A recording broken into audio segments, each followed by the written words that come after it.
Brasil recebeu hoje 3 milhões de doses de vacinas da Janssen. E você vai ver também. Ontem chegaram mais de 900 mil doses da Pfizer. Continuam as buscas no local em que um prédio desabou na Flórida. Mais de 150 pessoas estão desaparecidas. O feirão da casa própria começou hoje com oferta de 180 mil imóveis. Uma pesquisa apontou que metade da população ainda prefere fazer compras com dinheiro vivo. Olá, boa tarde. O Brasil recebeu hoje o lote de doses da vacina da Janssen doadas pelos Estados Unidos. Vacina doada pelos Estados Unidos. É a maior doação de imunizantes do governo americano a qualquer país até agora. O lote com 3 milhões de doses da vacina da Janssen contra a Covid-19, doadas pelos Estados Unidos, não tem relação com o consórcio COVAX Facility. O ministro da Saúde, Marcelo Queiroga, estava presente na cerimônia de chegada do imunizante. A vacina da Janssen do grupo Johnson & Johnson é aplicada em dose única. Ela pode ser armazenada por pelo menos 3 meses em temperaturas de até 8 graus, equivalente a geladeiras normais. A doação das doses ao Brasil é a maior já feita pelo governo americano a qualquer país até agora. A intenção da Casa Branca é compartilhar 55 milhões de vacinas com todo o mundo. Além dessa doação, o Brasil já recebeu 1 milhão e 800 mil doses da vacina da Janssen. As doses foram compradas pelo governo brasileiro, que prevê um total de 38 milhões de vacinas acordadas em contrato com a farmacêutica. E chegou na noite de ontem ao Brasil o segundo lote da semana da vacina da Pfizer. O avião com mais 936 mil doses da vacina contra a Covid-19 da Pfizer-BioNTech chegou ao Brasil pelo Aeroporto Internacional de Viracopos de Campinas. Essa é a segunda das 3 remessas previstas na semana, totalizando o envio de 2 milhões e 400 mil doses ao país em 3 voos. Com a nova remessa, 16 lotes já chegaram ao Brasil com 12 milhões e 100 mil doses de 200 milhões de doses da vacina da Pfizer contratadas pelo governo federal. A empresa diz que vai cumprir o cronograma de entregas total até o final de 2021. A chegada do próximo lote, com outras 936 mil doses, está prevista para domingo. Uma pesquisa revelou que 8 em cada 10 jovens no Brasil têm medo de morrer por Covid-19. E a preocupação com a morte de familiares é ainda maior. A pesquisa sobre a influência da pandemia foi realizada com 17 mil jovens entre 15 e 24 anos em 18 estados e no Distrito Federal. O medo de morrer por Covid atinge 8 em cada 10 jovens brasileiros e chegou a 79% dos entrevistados em abril. Foi o que apontou um levantamento da Associação de Ensino Social Profissionalizante, o ESPRO. O temor é ainda maior em relação à morte de familiares pela doença, 95%. Segundo a pesquisa, no início da pandemia, os mais novos não sabiam direito o que era e nem tinham muitos cuidados. Com o passar do tempo, o medo foi crescendo e a preocupação ficou ainda maior com os parentes do que com eles mesmos. De acordo com o levantamento do ESPRO, realizado desde abril de 2020, o jovem vive o pior momento da pandemia com um alto nível de preocupação e de tristeza com as medidas de isolamento social. Entre os temores da maioria deles estão também o impacto na economia e de perder o emprego ou a fonte de renda. O estudo revelou ainda que 94% dos jovens estão mais pensativos, 90% mais ansiosos, 81% mais desanimados e 75% mais tristes do que antes da quarentena. O Brasil se aproxima de 510 mil mortes por Covid, mas a média móvel de óbitos indica estabilidade. Em 24 horas, o Brasil registrou mais 2.032 mortes pela Covid-19. O total é de 509.141 vítimas da doença. Também foram confirmados mais 73.602 novos casos de um dia para o outro. São mais de 18.243.000 infecções desde o início da pandemia. De acordo com os dados do Ministério da Saúde, a média móvel de novas mortes no país é de 1.877 vítimas por dia. É uma leve queda depois de quase 2 semanas, acima de 1.900 óbitos. Já a média móvel de casos, que está em 77.265 confirmações diárias, ainda indica tendência de alta, com um aumento de 17% em relação aos diagnósticos registrados na média há 2 semanas. Analisando agora a evolução da pandemia por regiões, podemos perceber que 3 estados registram alta nas mortes: Minas Gerais, Paraná e Tocantins. Em estabilidade estão 13 estados: Alagoas, Bahia, Goiás, Maranhão, Mato Grosso, Piauí, Rio de Janeiro, Rio Grande do Sul, Rondônia, Roraima, Santa Catarina, São Paulo e Sergipe. 11 unidades da federação registram queda: Acre, Amapá, Amazonas, Ceará, Distrito Federal, Espírito Santo, Mato Grosso do Sul, Pará, Paraíba, Pernambuco e Rio Grande do Norte. Vamos falar de vacinação. Em Salvador, capital da Bahia, a vacinação contra a Covid foi retomada hoje, depois de 2 dias de suspensão por causa da falta de doses. Hoje serão concluídas as aplicações no público com 45 e 46 anos de idade. A Prefeitura anunciou ainda o chamado Festival das Idades, para imunizar quem tem mais de 46 anos e ainda não tomou a vacina. 8 postos vão funcionar hoje até às 9 da noite. A Prefeitura de João Pessoa, capital da Paraíba, faz hoje o Corujão da Vacinação, que vai manter os postos de imunização contra a Covid abertos por 24 horas. A campanha já começou na manhã de hoje e vai terminar só no sábado de manhã. Cerca de 25 postos participam. Em João Pessoa, a imunização segue para o público em geral acima dos 45 anos de idade. O Brasil já aplicou mais de 94 milhões e 322 mil doses de vacinas contra a Covid. Vamos atualizar o balanço do Ministério da Saúde e das Secretarias Estaduais de Saúde. 69 milhões e 113 mil brasileiros tomaram a primeira dose. Isso dá 32,6% da população. E mais de 25 milhões e 200 mil pessoas, ou 11,9% da população, receberam a segunda dose. De um dia para o outro foram aplicadas mais de 1,5 milhão de doses das vacinas contra a Covid. Começou hoje o Feirão da Caixa, com cerca de 180 mil imóveis. A estimativa é de que o evento virtual movimente 10 bilhões de reais em negócios. No primeiro Feirão Digital da Casa Própria, a Caixa Econômica Federal oferece a possibilidade de financiamento total, sem pagamento de entrada e com carência de até 6 meses para iniciar o pagamento das prestações. Até o dia 4 de julho, podem ser negociados cerca de 180 mil imóveis em todo o país, com a participação de mais de 800 construtoras. A expectativa é de que o evento movimente cerca de 10 bilhões de reais em novos negócios. Nesse feirão existem opções para todos os públicos, com as taxas de juros mais baixas e prazo de financiamento de até 35 anos. O acesso ao evento pode ser feito pelo site da Caixa Econômica Federal. O Supremo Tribunal Federal formou maioria de votos para suspender a convocação de governadores pela CPI da Covid. O julgamento é feito no plenário virtual e o prazo para apresentação dos votos acaba à meia-noite de hoje para amanhã. No fim de maio, a CPI aprovou a convocação de 9 governadores. E aí, 2 dias depois, cerca de 20 governadores acionaram o Supremo contra essa decisão. O grupo argumentou que a convocação fere o princípio da separação de poderes. A maioria dos ministros do STF seguiu o entendimento da ministra Rosa Weber. Os governadores podem comparecer à CPI se forem convidados, mas não podem ser convocados. Rosa Weber também afirmou que as CPIs não têm o poder de convocar o presidente da República.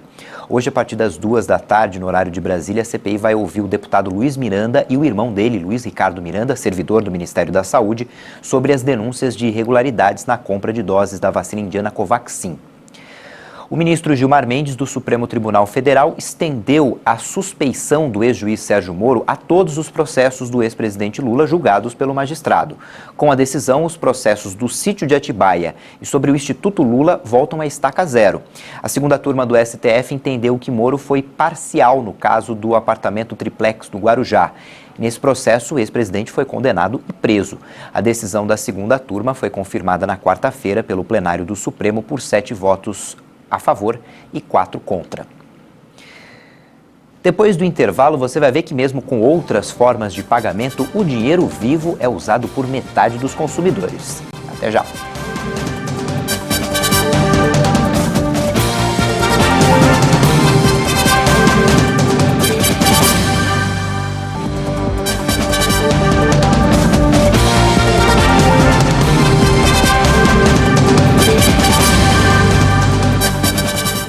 2 pessoas foram presas em Goiás, suspeitas de ajudar Lázaro Barbosa a fugir. Mais de 200 policiais procuram o criminoso de 32 anos.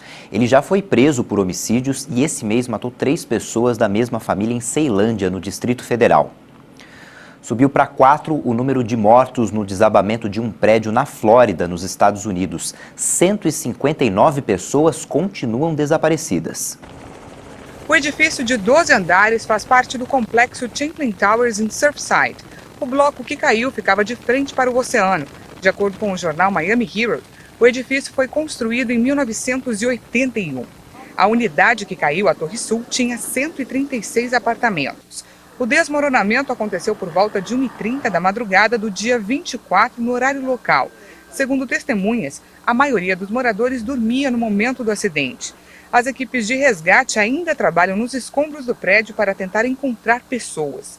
Cães farejadores e drones estão sendo usados nas tentativas de resgates. Um abrigo improvisado da Cruz Vermelha virou ponto de referência para familiares de desaparecidos e moradores do prédio. Quase 55 apartamentos do edifício foram afetados pelo colapso. O presidente Joe Biden declarou emergência e ordenou o envio de ajuda federal para os trabalhos de busca. O senador republicano da Flórida, Marco Rubio, informou que os estrangeiros são quase 1/3 dos desaparecidos, incluindo muitos latino-americanos. O Serviço de Segurança da Rússia divulgou um vídeo com um incidente envolvendo um navio de guerra britânico no Mar Negro. Teve até tiro de advertência. Nas imagens é possível ver os tiros que Moscou relata ter disparado em advertência ao contratorpedeiro HMS Defender na costa da Crimeia na quarta-feira. Também é possível ouvir alertas emitidos pela tripulação supostamente direcionados à embarcação considerada invasora que teria ignorado os avisos.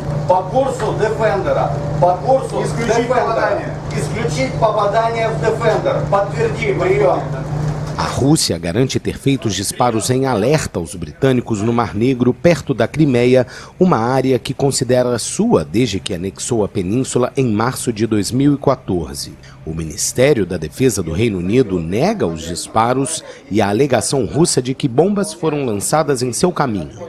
Londres afirma que o HMS Defender realizava uma viagem inocente pelas águas territoriais ucranianas. Um comunicado de Moscou informou que, caso os britânicos realizem novas provocações no território, eles devem assumir toda a responsabilidade por possíveis consequências. O incidente ocorre poucos dias antes das manobras Sea Breeze 2021, previstas no fim de junho e início de julho, também no Mar Negro, e envolvem os Estados Unidos, países da Organização do Tratado do Atlântico Norte e a Ucrânia.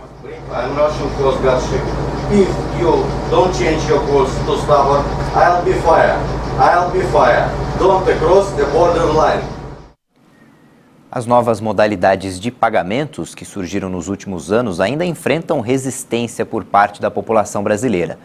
Uma pesquisa mostrou que metade dos consumidores ainda prefere fazer compras com dinheiro vivo. A Karine só usava cartão de crédito, mas quando descobriu as vantagens de fazer compras e pagar à vista, o dinheiro passou a ser a principal forma de pagamento dela. Eu me descontrolei bastante com o cartão de crédito. Chegou uma fase da minha vida que eu só trabalhava para pagar ele. Aí eu pagava ele, ficava sem dinheiro e usava o cartão de crédito. E eu vi que isso não estava sendo bom, né, nem um pouco.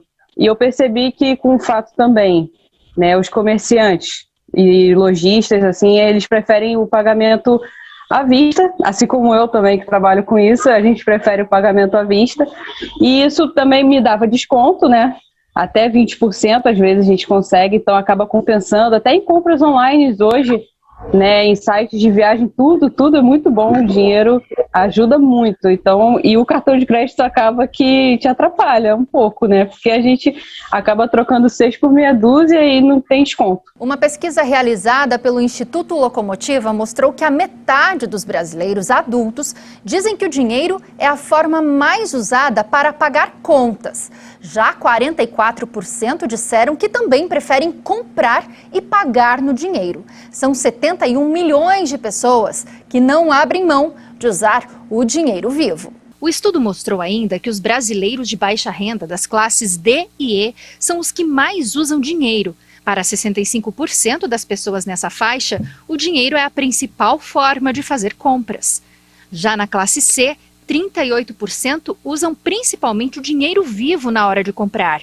E nas classes A e B, essa participação é de 15%. Quando a gente fala do dinheiro vivo, né, para o dinheiro para fazer compras, não só o auxílio emergencial, obviamente, ele ajuda nesse meio, mas isso é uma questão cultural. É uma questão cultural não apenas no Brasil, mas no Brasil a gente viu isso muito acirrado nos últimos meses, onde as pessoas elas preferem ter aquele dinheiro na mão porque elas têm a sensação de que quando você chega para comprar alguma coisa em uma loja, né, num comércio, alguma coisa assim, é mais fácil de você conseguir ter um desconto. Então isso acaba levando as pessoas a preferirem o dinheiro, digamos assim, ao vivo, né? Dinheiro físico na mão. Quem, digamos assim, tem aquele dinheiro mais contado, que é grande parte da população brasileira, você tem como se fosse um orçamento para aquele mês. Então, à medida que você vai gastando, aquele dinheiro vai diminuindo na sua carteira, você sabe quanto que você pode gastar ou não, né? Então, não deixa também de ser uma forma de controle financeiro para as pessoas que, às vezes, têm um orçamento um pouco mais reduzido para o dia a dia de vida, né? Entre as razões da preferência pelo pagamento de compras em dinheiro, foram elencados descontos no pagamento e a possibilidade de negociar o preço. E segundo o especialista, o pagamento em dinheiro não é bom só para o consumidor, como também é muito vantajoso para os comerciantes. Ao aceitar dinheiro, os lojistas têm custo zero de taxas, geralmente cobradas quando o pagamento é feito em cartão. A maioria das lojas, né, principalmente às vezes pequenos comércios, eles preferem, né, que você pague em dinheiro. Então você chega com o dinheiro vivo, né, no comércio, você consegue muitas vezes pechinchar, dar um desconto. Porque quando você olha para o lojista também é bom receber às vezes em dinheiro, né? A gente tem algumas questões aí de segurança, etc, né? Mas o lojista muitas vezes ele consegue também, às vezes, quando ele recebe o dinheiro na mão, ele consegue, por exemplo, a partir daquele momento ele já está com o dinheiro todo recebido, né? Quando ele recebe no cartão de crédito ou no cartão de débito, geralmente ele leva muito tempo para receber esse dinheiro, muitas vezes tem que pagar algum tipo de taxa para o cartão. Então, o que eu sempre aconselho é o seguinte: se você tem o dinheiro vivo, vai na loja, conversa com o lojista e tenta fazer uma negociação, porque essa negociação é uma negociação ganha-ganha para os dois lados. A Caixa Econômica paga hoje a terceira parcela do auxílio emergencial para os nascidos em julho. O saque está previsto para o dia 12 do mês que vem. Também recebem a terceira parcela do auxílio os beneficiários que fazem parte do programa Bolsa Família e têm um NIS com final 7. Vamos falar de pandemia. Segundo o balanço da Universidade Johns Hopkins dos Estados Unidos, o mundo já tem mais de 180 milhões e 79 mil casos confirmados de Covid. 3 milhões e 902 mil pessoas morreram. No mundo todo, mais de 2 bilhões e 800 milhões de doses de vacinas já foram aplicadas. O governo da Venezuela assinou um contrato para a compra de 12 milhões de doses de uma vacina cubana contra a Covid-19. O anúncio foi feito pela vice-presidente Delcy Rodrigues. Em 21 de junho, a farmacêutica Bio-Cuba Pharma anunciou que a vacina candidata fabricada por Cuba tem uma eficácia de mais de 92%, sendo o primeiro imunizante contra o novo coronavírus criado na América Latina. Autoridades científicas da ilha informaram no último fim de semana que a Soberana 2, sua outra candidata no combate à pandemia de Covid-19, completou suas 3 fases de teste e alcançou uma eficácia de 62% com 2 doses, das 3 existentes nos imunizantes desenvolvidos em Cuba. De fazer todo o possível por la saúde de nossa gente. Um tornado causou destruição na República Tcheca. De acordo com os serviços de emergência, há registro de mortes e mais de 60 pessoas foram hospitalizadas. O balanço ainda não é definitivo, já que os trabalhos de resgate continuam. O tornado foi acompanhado por chuva de granizo. O fenômeno atingiu várias localidades e provocou danos em uma casa de repouso e em um zoológico. Também causou diversos cortes de energia elétrica e interrupções do tráfego pela queda de cabos de alta tensão na autoestrada que liga Praga à capital da Eslováquia, Bratislava. Um total de 78 mil casas estavam sem energia elétrica nesta sexta-feira. De acordo com a agência tcheca de notícias CTK, o prefeito de Hrušky afirmou que metade da cidade foi devastada pelo tornado. Já classificada para as quartas de final da Copa América, com a melhor campanha da primeira fase até aqui, a seleção brasileira segue com os treinamentos na Granja Comari, no Rio de Janeiro.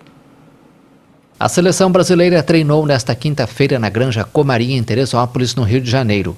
Com a vitória por 2-1 sobre a Colômbia, o Brasil garantiu a primeira posição no Grupo B da Copa América e já sabe onde pode disputar cada um de seus próximos jogos na competição. Antes do início da fase eliminatória, a seleção brasileira ainda viaja até Goiânia para a disputa do quarto jogo pela fase de grupos contra o Equador. Depois retorna ao Rio de Janeiro, onde, se chegar até a final, pode jogar até o término da competição. Sendo assim, a seleção brasileira já tem mais um compromisso para anotar na agenda. No dia 2 de julho, o Brasil entra em campo no estádio Newton Santos pelas quartas de final da Copa América. A seleção ainda aguarda pela definição de seu adversário, que será o quarto colocado do Grupo A.